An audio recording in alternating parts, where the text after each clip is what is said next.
Mustafa balli maqasidana waghfir lana ma ya wasi'al karami wal habibul ladzi tujashafa'atu bi kulli hawlin min al-aqwali muqaddamiyya ya rabbi Mustafa balli maqasidana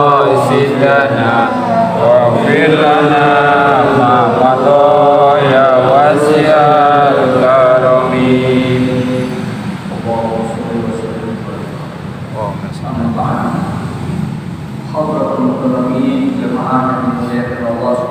Kesungguhan kita di dalam ketaatan itu diantaranya diterima di sisi Allah karena ada dorongan doanya malaikat. Ya, seperti kita duduk, kita ngaji, kita duduk menunggu waktu. Yang kedua, dan bergulirnya doanya malaikat. Ini kan salah satu keutamaan seorang hamba di hadapan Allah Subhanahu wa taala. Maka dalam kajian ini saya coba ingin mengupas sebuah ayat. Bismillahirrahmanirrahim. Qad aflaha man tazakka. Sungguh sangat beruntung bagi orang-orang yang tazakka, yaitu membersihkan jiwanya. Dengan apa kemudian membersihkan jiwa itu? Kemudian Allah sebutkan dengan uraian ayat selanjutnya. Wa dzakara isma rabbih, yaitu sering melafalkan kalimat-kalimat thayyibah, berzikir dengan asma-asma Allah. Ya. Berzikir dengan asma-asma Allah ternyata fungsinya untuk membersihkan jiwa kita. Jiwa kita ini kan sering diisi dengan sesuatu yang ketika kita lihat dunia tersimpan dalam hati, ketika mendengar sesuatu cerita dunia tersimpan dalam hati, kemudian imajinasi kita pun menyimpan sesuatu, kemudian mengalirkan sebuah prediksi-prediksi dalam hati, kemudian mengotori jiwa kita. Maka perlu jiwa ini disucikan dengan berzikir kepada Allah Subhanahu wa taala. Maka di antara untuk membersihkan qalbu kita yang terus diisi dengan sifat keduniaan yang kemudian akhirnya melalaikan dia kepada Allah Subhanahu wa taala, maka untuk memfilter itu semuanya kita diberikan waktu dan tempat yang tidak terbatas, yaitu dengan berzikir, menyebut asma-asma Allah. Nah, asma-asma Allah yang selama ini kita pahami mungkin hanya lafaz Allah saja, padahal ada 99 nama Allah yang perlu kita baca di dalam zikir atau doa-doa kita. Ya, katakanlah begini. Kalau kemudian kita punya himmah, punya keinginan atau punya hajat yang kemudian kita sangat perlu untuk ditolong oleh Allah, maka baca kalimat ya Razzaq, ya Razzaq, ya Razzaq, kan gitu. Kalau kita punya urusan yang begitu sangat penting dan diberikan keputusan pas dengan keinginan kita, maka kita baca ya Fattah, ya Fattah, ya Wahhab, ya Wahhab, ya Fattah, ya Wahhab, sesuai dengan keinginan kita dan sesuai dengan nama Allah yang kita inginkan. Artinya di sini bahwa ketika kita minta dengan nama Allah, ada keinginan kita minta ditolong oleh Allah Subhanahu wa taala. Dan di situ fungsi tauhid kita kepada Allah, sebagaimana Allah sebutkan dalam surah Al-Ikhlas, Allahus Shomad, Allah tempat bergantung kita kepadanya. Nah, ketika kita bergantung kepada Allah, kemudian kita sebut nama Allah dan di dalamnya kita punya hajat kita, keinginan kita, maka disitulah kita nggak pernah lepas. Wa dzakara isma rabbih, kemudian tidak sampai di situ fashollah, kita teruskan dengan sholat kita, fashollah. Nah, ada dua keutamaan yang bisa kita jaga dalam jiwa kita ini, yaitu dua amalan yang terus kita jaga. Apa? Zikir dengan asma Allah, kemudian sholat kita. Ya, sholat di dalam Islam itu kan nggak pernah putus, semuanya ada sholat. Ya, katakanlah begini, kita punya urusan sholatnya apa? Sholat istikharah, kan gitu. Kita punya hajat yang begitu sangat mendesak, kita disunahkan sholat sunnah hajat, kan. Kemudian kalaulah kita seorang karyawan yang ingin ditingkatkan prestasi kita tidak hanya di hadapan manusia tapi di hadapan Allah Subhanahu wa taala. Kita disunahkan bangun malam salat tahajud. Kemudian untuk dimudahkan rezeki kita, maka kita disunahkan salat duha. Di mana salat duha ini adalah awalnya di mana habisnya waktu subuh atau terbitnya matahari, kemudian kita melakukan sholat sunnah di situ, maka disitulah ada keutamaan yang bisa kita ambil. Nanti kita akan kupas di kajian ini. Ya. Jadi ternyata di dalam Islam itu tidak ada yang disebut tidak ada sholatnya, semuanya ada sholatnya. Makanya Allah Subhanahu wa taala menyebutkan dengan kalimat yang lainnya, wasta'inu bis-sabri was-shalah wa innaha lakabiratun illa 'alal khashi'in. Atau dalam ayat yang lain disebutkan, ya ayyuhalladzina amanu ista'inu bis-sabri was-shalah innallaha ma'as-sabirin. Dalam satu ayat Allah menyebutkan bahwa minta tolonglah kamu kepada Allah dengan sifat sabar dan sholat. Kenapa sifat sabar dan sholat itu beriringan? Karena memang sabar itu pasti akan beriringan dengan sifat-sifat yang lainnya. Ketika kita sabar pasti kita tawakal. Ketika kita sabar di dalamnya ada ikhlas. Ketika kita sabar kita di dalamnya ada ridho. Ketika kita sabar di dalamnya ada ikhtiar. Bagaimana mungkin ketika kita sabar kita nggak ada ikhtiar? Ikhtiar kita, mujahadah kita, kesungguhan kita untuk mendapatkan ridho Allah Subhanahu wa taala. Ya.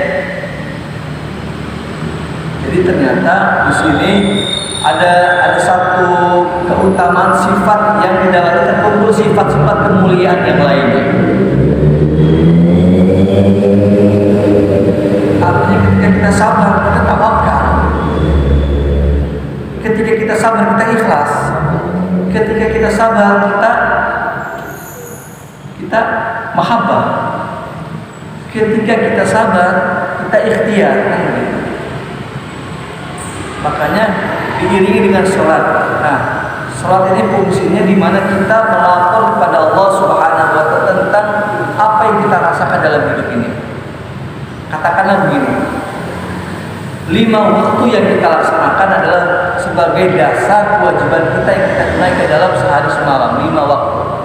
Andai saja kalau di depan rumah kita ada sungai, kemudian kita mandi setiap kali, setiap waktu, kira-kira badan kita bersih nggak Pak? Pasti akan bersih. Begitu juga kalau kemudian setiap hari kita bersihkan badan kita dengan sholat kita, maka sungguh badan kita akan dibersihkan oleh Allah Subhanahu wa taala. Karena dalam keterangan yang lainnya Allah sebutkan, ketika seorang hamba sholat kemudian dia ruku, kemudian dia sujud, kemudian semua dosa-dosanya rontok melalui pundaknya.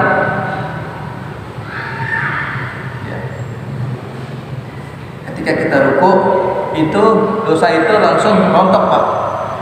Dan ketika kita sujud, tersisa dari ruku yang tadi yang tidak terhilangkan, maka rontok lagi tuh Pak. Maka 2 kali sujud, 2 kali rontok dosa oleh Allah Subhanahu wa taala. Dan disitulah kemuliaan dan keutamaannya kita sholat di hadapan Allah Subhanahu. Bayangkan dengan satu sholat saja dirontokkan semua dosa kecil kita. Bayangkan kali 5 sholat berarti 5 kali Allah bersihkan. Di sini keutamaan dan keuntungan orang-orang yang beriman dan beramal saleh di hadapan Allah Subhanahu wa taala. Maka tidak ada waktu yang tersisa kecuali kita bersujud, kita ruku di hadapan Allah dan minta tolong kepada Allah Subhanahu wa taala. Karena memang urusan kita nggak pernah putus Pak, nyambung terus. Urusan selesai, kita anak kita nyambung lagi, yang lain kan gitu, nyambung lagi terus begitu. Nah, karena ada satu keyakinan yang bisa kita ambil dan kita pautkan, yaitu kepada Allah Subhanahu wa taala. Dan inilah kekuatan iman seseorang. Kekuatan iman seseorang itu di mana terlihat, di mana menggantungkan niatnya kepada Allah Subhanahu wa taala. Baik, saya coba menguraikan tentang keutamaan salat kita berjamaah di waktu subuh. Bismillahirrahmanirrahim. Qala Rasulullah sallallahu alaihi wasallam, Nabi sallallahu alaihi wasallam bersabda, "Man shallal fajr," barang siapa yang salat subuh fi jama'atin, di dalam berjamaah, Tsumma qa'ada, kemudian dia duduk, yadullah ta'ala hatta tatlu asy-syams, sehingga ketika dia sholat berjamaah lalu kemudian dia duduk, lalu kemudian berzikir sampai terbitnya matahari. Tsumma shalla raka'atain, kemudian dia sholat 2 rakaat. Nah, sholat 2 rakaat ini yang disebut sholat sunnah Isra. Nah, sholat sunnah Isra adalah sholat sunnah di mana terbitnya matahari. Ya, terbitnya matahari dari ufuk. Jadi sudah keluar terbitnya matahari dari ufuk, maka kita disunahkan sholat sunnah fajar. Dan inilah ulama menyebutkan sholat sunnah duha di awal waktu. Ada yang menyebut juga sholat sunnah isya sama juga sholat duha di awal waktu.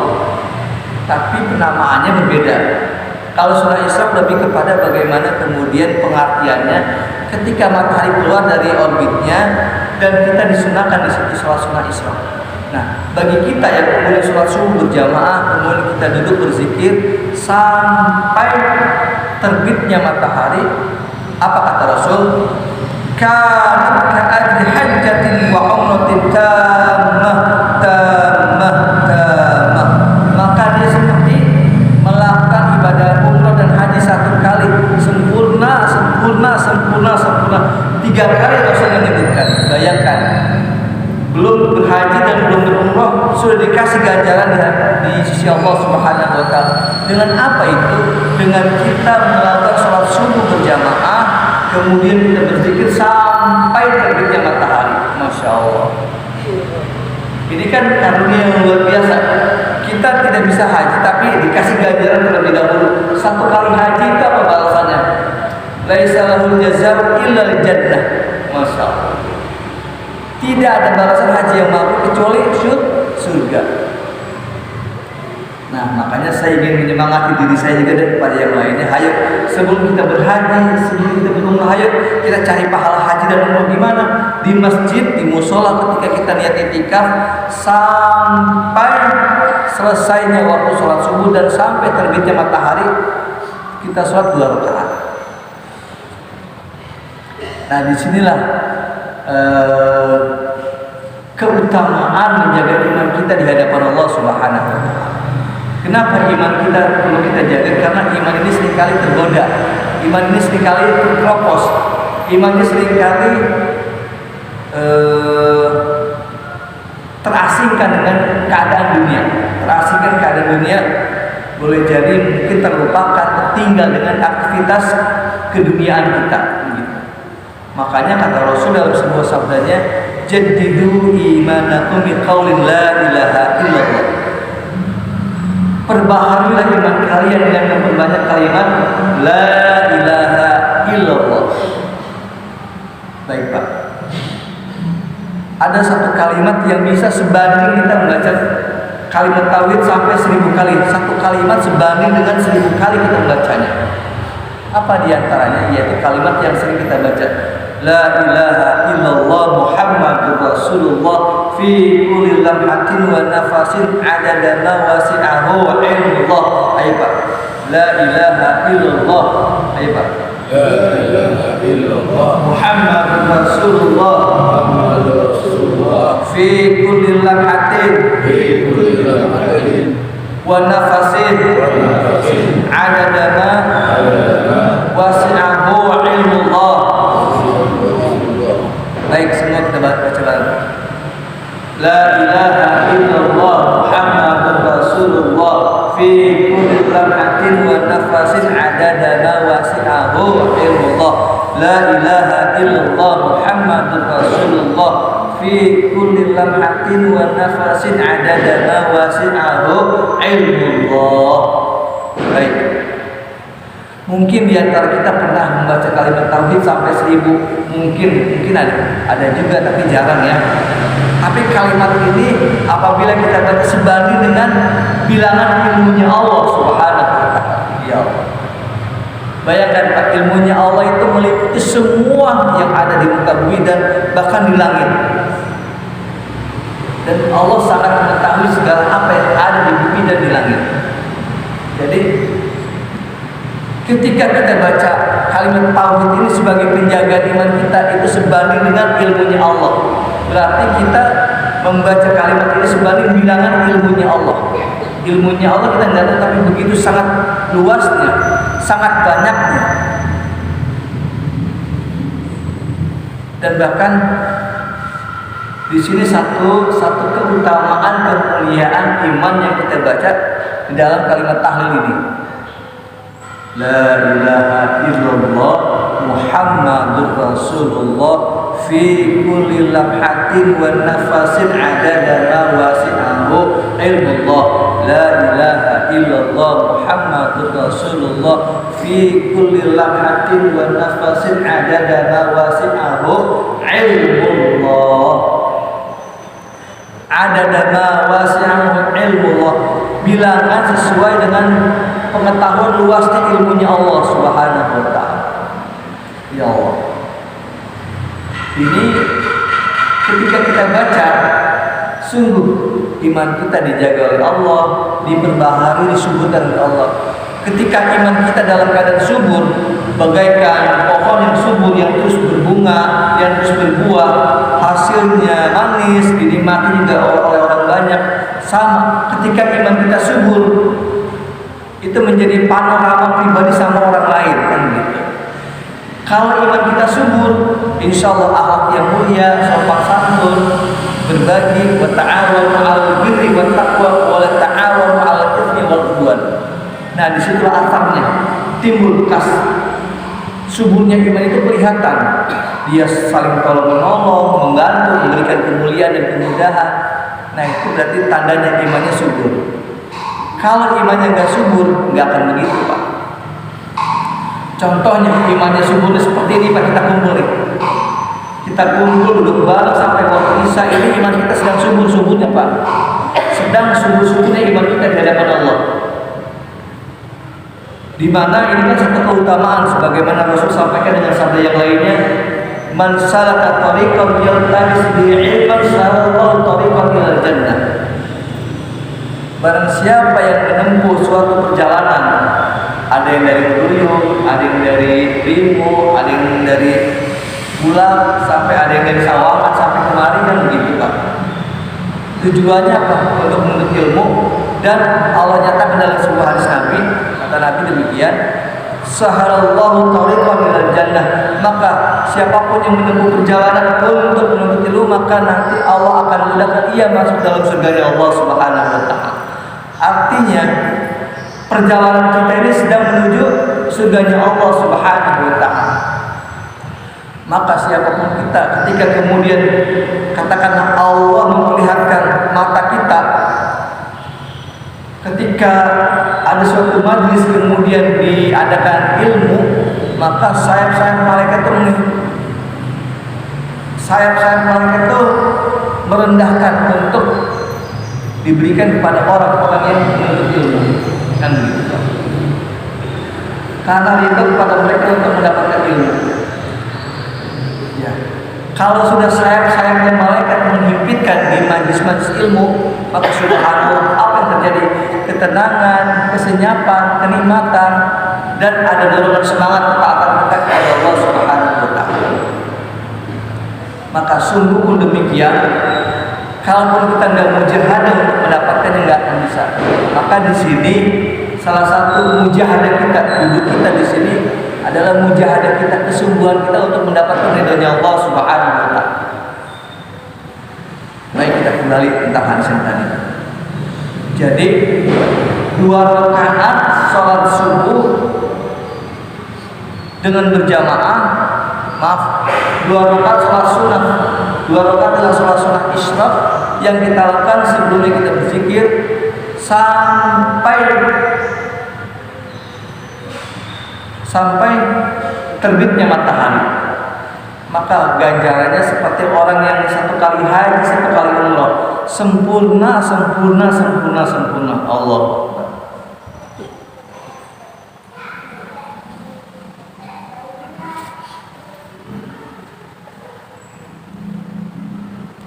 Baik, saya coba lengkap lagi ke atas.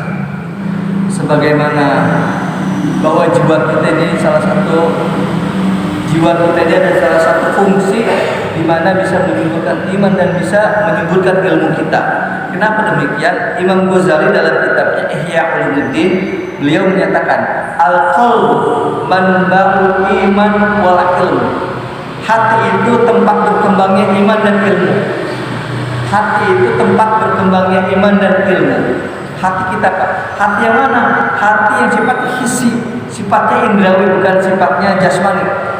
Kalau sifatnya jasmani itu mungkin hati yang sifatnya penetralisir racun, ya. Kalau hati jasmani itu hanya penetralisir racun dalam tubuh kita. Tapi hati yang sifatnya hissi, yang sifatnya indrawi, itu fungsinya di mana kata Imam Ghazali, manba'ul iman wal ilm. Hati itu tempat berkembangnya ilmu dan iman. Nah, bayangkan Pak, kalau hati kita nggak kita perbaharui dengan kalimat tauhid, ya sudah, lama-lama keropos, lama-lama jadi sakit, lama-lama jadi hilang. Nah, kalau hilang ini sangat bahaya sekali. Kalau iman kita hilang, bahaya sekali. Karena apa? Karena boleh jadi iman itu enggak dijaga, iman itu enggak disuburkan, dan bahkan iman itu enggak diamalkan, enggak diwujudkan dengan amal soleh. Bahkan untuk menyuburkan iman tersebut adalah dengan amal soleh kita di hadapan Allah Subhanahu wa taala. Bayangkan Pak, katakanlah begini, kita bisa bangun malam hanya 2 rakaat, enggak apa-apa 2 rakaat tahajud misalkan.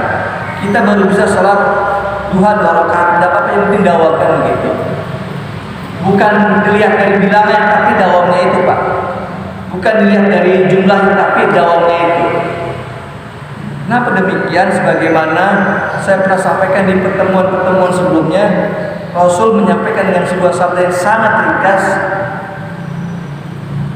Ahabbul a'mali indallahi adwamuha wa in qalla. Amal yang paling dicintai di sisi Allah adalah dawam meskipun sedikit. Dawam meskipun sedikit. Dawam ini apa artinya Pak? Dawam itu continue, terus menerus, nggak putus. Di situ ada sifat istiqomah, di situ ada sifat mujahadah, ya. Jadi ketika orang dawam maka di dalamnya ada istiqomah. Ketika orang dawam di dalamnya ada mujahadah, dia ada sungguh-sungguh menjaganya. Nah, di sini dilihat bagaimana kemudian arti sebuah iman untuk menjaga arti yang sempurna di hadapan Allah Subhanahu wa taala. Karena memang nanti ketika di penghujung hayat kita berjumpa dengan Allah, Allah hanya panggil dengan kalimat ya ayyatuhan nafsul mutmainnah, wahai jiwa-jiwa yang tenang. Allah panggil dengan jiwa-jiwa yang tenang, hati yang tenang, hati yang penuh dengan keimanan, hati yang ditentukan hanya perintah Allah Subhanahu wa taala. Ya, jadi ketika hidup ini dipenuhi dengan iman, dipenuhi dengan hikmah dan ilmu, maka hakul yakin nanti Allah panggil dengan kalimat ya ayyatuhan nafsul mutmainnah irji'i ila rabbiki radiyatan mardiyah fadkhuli fi ibadi wadkhuli jannati. Allah panggil dengan kalimat yang mulia, wahai jiwa-jiwa yang tenang, kembalilah kepadaku dalam keadaan Allah ridhoi. Bayangkan Pak, dipanggil dengan kalimat diridhoi Pak, Masya Allah. Siapa mereka? Orang-orang yang dulu mempertahankan imannya di hadapan Allah ketika di dunianya. Kita kan udah lepas Pak dari godaan, dari ujian, ya, ujian, godaan, apalagi pada 3 ujian, godaan,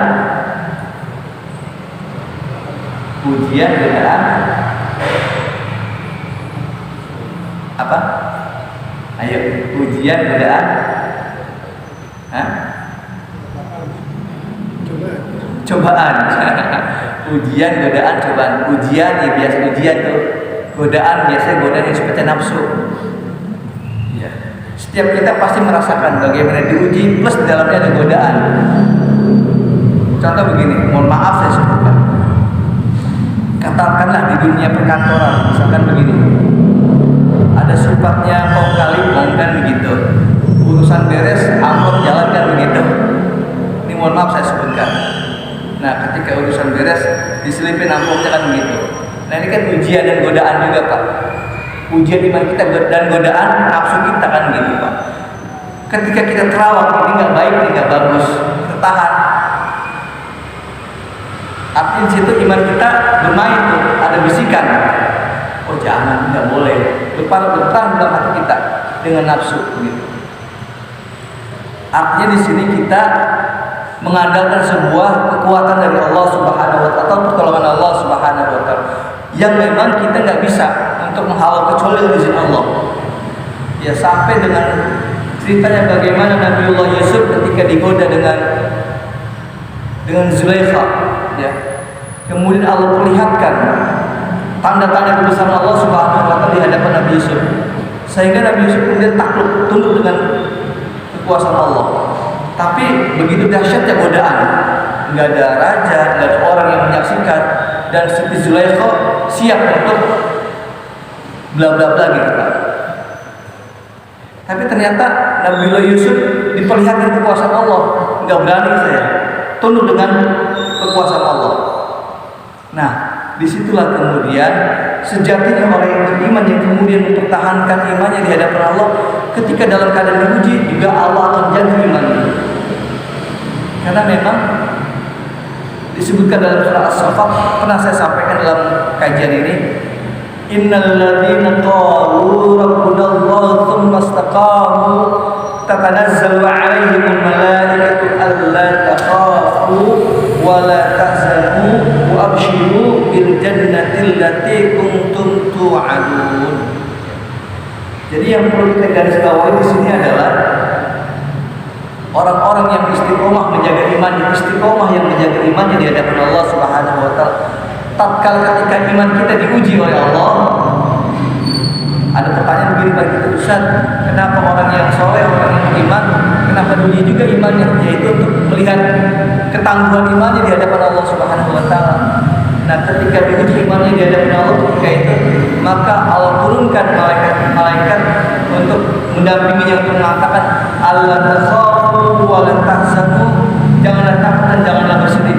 Kapan uji iman kita? Pada saat ketika di penghujung hidup kita, ketika Allah jemput nyawa kita. Disitulah taruhan iman kita di hadapan Allah Subhanahu wa taala.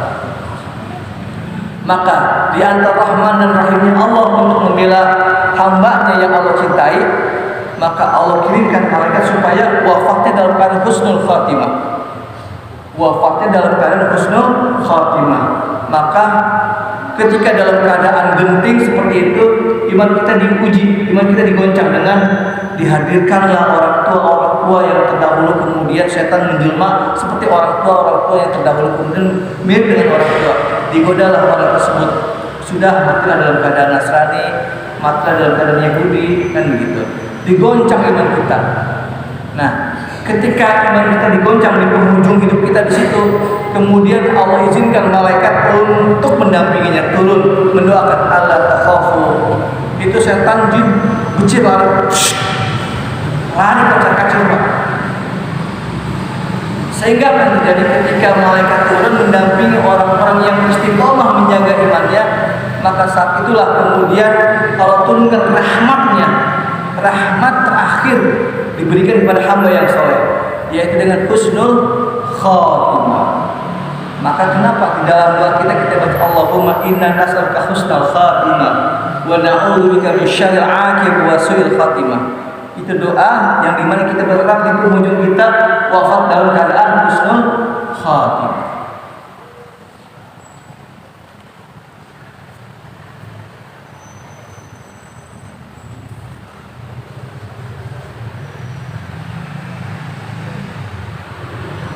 Baik, terakhir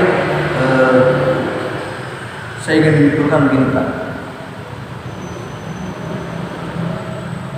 Sejatinya orang yang beriman adalah nggak pernah putus dari amal soleh dengan kebaikan di hadapan Allah Subhanahu.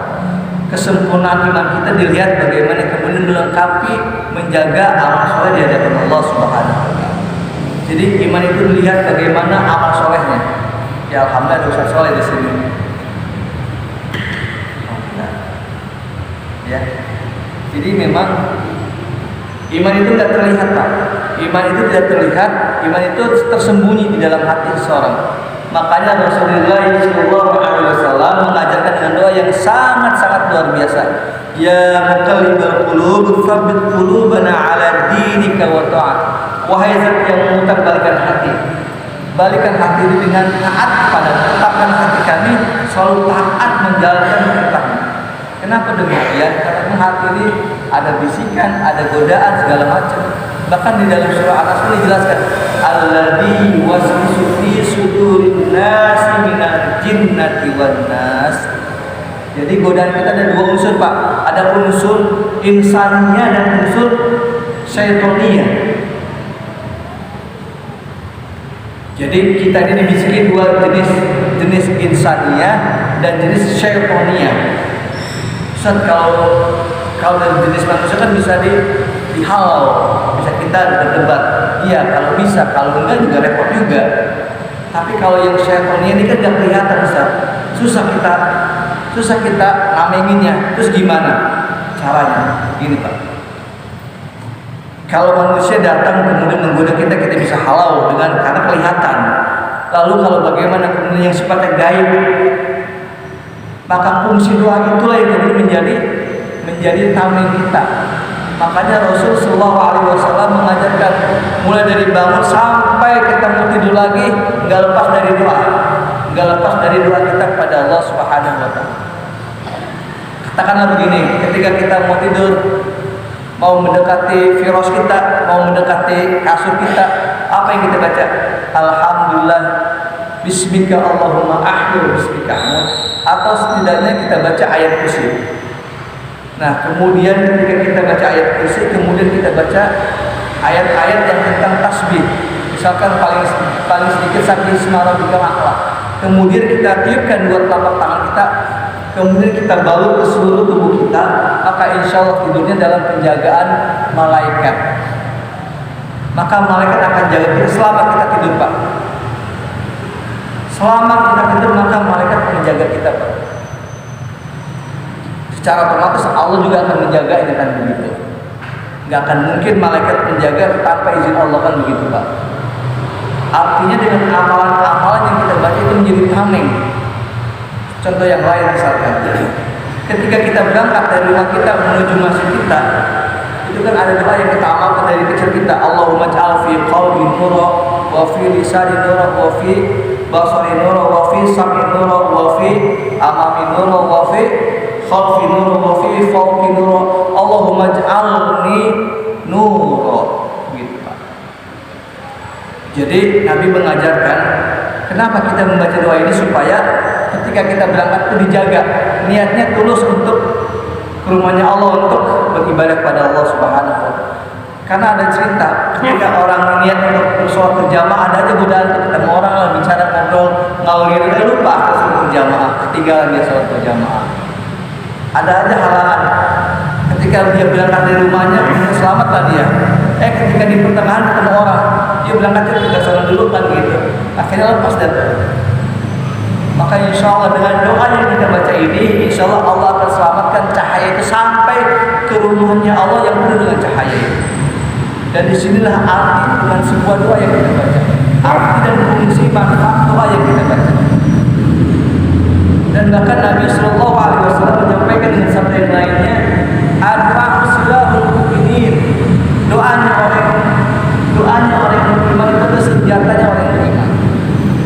Jadi doanya kita ini adalah silahul mu'minin, yaitu senjatanya orang yang beriman. Ya kalau kita lawan yang kelihatan kan senjata kan bisa kita gunakan dengan yang lain. Tapi kalau yang gaib pakai apa senjatanya? Doa. Doa kita kan begitu. Jadi doa kita ini senjata yang Allah kasih perisai tameng buat kita. Dan di mana salah satu bukti keimanan kita kepada Allah Subhanahu wa Ta'ala, banyak berdoa kita kepada Allah. Punya sesuatu minta kepada Allah, terus minta kepada Allah. Allah paling senang seorang hamba itu ngerengek minta kepada Allah, sampai Allah kabulkan permintaan itu pada seorang hambanya.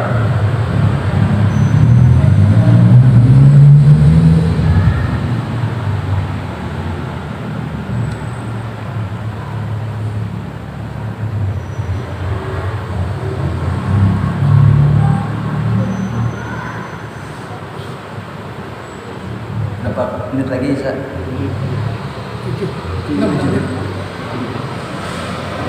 menit lagi. Baik. Sebelum kita tutup mungkin ada yang perlu ditanyakan. Padahal. Kalau melaksanakan sholat subuh itu sebaiknya baca doa setelah Ya. Baik. Bagaimana teknis pelaksanaan sholat sunnah Isra? Sebagaimana beberapa riwayat yang telah diungkapkan bahwa sholat sunnah itu adalah sholat sunnah Isra itu sama dengan sholat sunnah yang lain bacaannya, yaitu paling tidak setelah Fatihah itu kuliah rakaat pertama, kemudian kedua Fatihah dan kulhu, seperti itu. Ya, setidaknya seperti itu. Ya, itu yang paling biasa kita baca sholat sunnah. Jadi sholat sunnah itu yang paling biasa kita baca adalah Al-Fatihah kuliah rakaat pertama, keduanya Al-Fatihah kulhu. Jadi boleh kita baca sholat sunnah Isra begitu. Begitu aja. Terus gimana lagi? kita kan dari habis sholat subuh nih. Iya. Kita kan dari keluar gitu. Iya. Kalau misalnya keluar dari masjid udah nggak. Baik. Gimana hukumnya kalau kita sudah keluar? Misalkan begini. Contohnya begini, kita sholat berjamaah, kita berzikir, nggak tahu kita keluar hadas, kemudian kita keluar dulu, balik lagi ke masjid, kemudian sholat sunat 2 rakaat, sholat sunat tahiyatul masjid, boleh, teruskan lagi. Lalu kemudian kalau saya keluar di rumah misalkan, untuk mendapatkan pahala ini boleh nggak? Boleh, tapi dalam rangka memang di syariat, dalam rangka syariat Allah gitu. Contohnya apa? Ada anak kita yang perlu kita jaga, ada harta yang perlu kita jaga amanahnya, kan begitu. Itu dalam pendapat ulama boleh, dan dipersilakan untuk sholat sunnah di rumah. Jadi sholat sunnah Isra itu di mana ketika dalam keadaan kemudian tidak memungkinkan di masjid, kemudian diteruskan di rumah, tapi dalam rangka disyariatilah, dalam rangka menjalankan syariat Allah. Boleh. Boleh.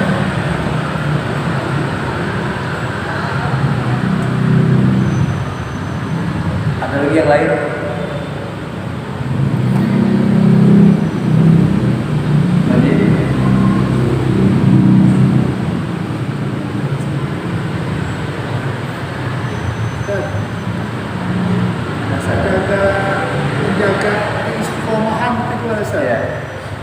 Masya Allah, ini luar biasa pertanyaannya.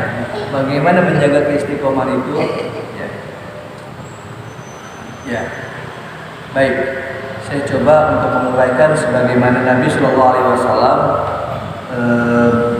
menasihati kepada sahabatnya. Ya Rasul, aku ini kok terus berubah, nggak terus menjaga amal saya, kok kenapa aku nggak bisa menjaga? Kata Rasul, Qul amantu billah wastaqim. Qul amantu billah wastaqim. Kata Rasul, aku beriman kepada Allah dan istiqomahlah. Jadi artinya di sini Rasul mengarahkan kepada kita, yaitu ketika kita istiqomah menjaga iman kita, istiqomah menjaga iman kita, maka insya Allah dengan sendirinya amal soleh itu akan terjaga dengan sendirinya. Jadi resep yang bisa kita ambil untuk menjadi istiqomah adalah kita jaga iman kita.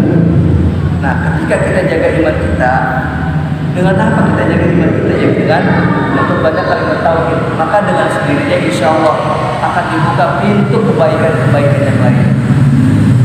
Ya. Jadi begini Pak, istiqomah, mahabbah, tawakal, ridho dan sabar itu anugerah dari Allah Subhanahu wa Ta'ala. Tanpa anugerah nggak akan bisa kita laksanakan. Jadi istiqomah itu salah satu anugerah yang Allah berikan kepada seorang hamba. Jadi kita bersyukurlah kalau memang dikasih kemudahan untuk menjalankan perintah Allah, itu anugerah yang Allah berikan, anugerah yang besar yang Allah berikan kepada diri kita. Maka jangan sia-siakan ketika waktu begitu sangat padatnya kita masih bisa menyisihkan waktu untuk berzikir, berarti Allah menginginkan kita bersama Allah Subhanahu wa Ta'ala. Begitu.